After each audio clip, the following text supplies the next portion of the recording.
caneta pra cá, Você vai dar um passo. Ela vai dar outra. Ela vem. Isso aí. Então vai. Então volta pra trás. Então vai pra frente.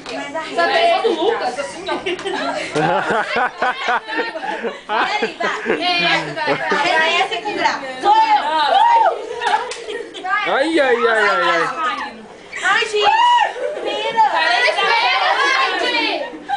Que bosta! Vai, Vamos passar. Não, não subiu.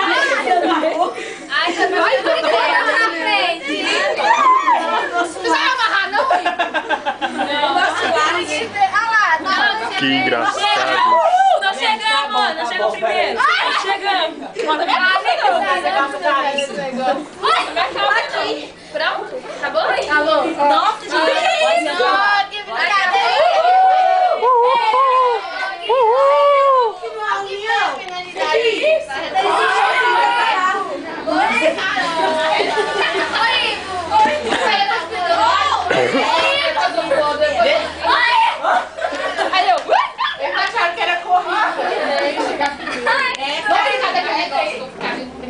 Gente, o que acontece? Devemos andar juntos. Tem que andar junto, silêncio. O que acontece? Ali também. Todo mundo, quando vem falar comigo, quando eu peço sugestões, o pessoal pensa que, eu quero mais união.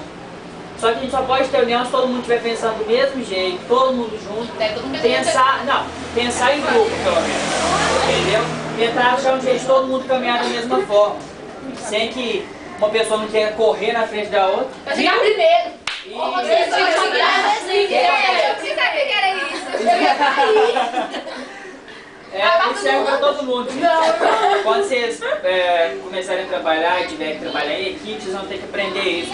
Tem que negociar. Vocês vão ter que aprender a ouvir. Tinha gente que estava opinando, vão tentar negociar, vão tentar Andar cada um de uma vez.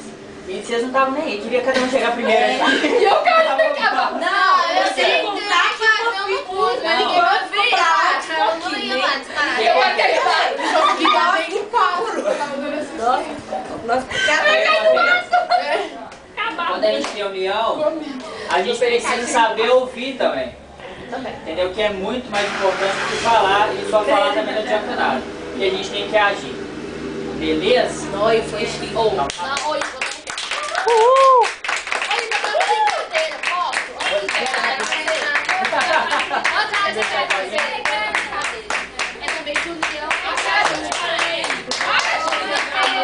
Pode. Tá bom. Uou, uou.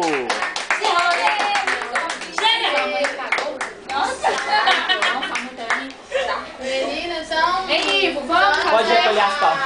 Vamos fazer? Não me filma não, eu não tô acostumado com Faz aí. Ah, não. Oi, Ivo. Eu vou fazer isso, viu? Vai, a Carla vai fazer. Vai, não, todo mundo. Hã? Tô. Ai, menina. Vai. Obrigada. Vai, vamos.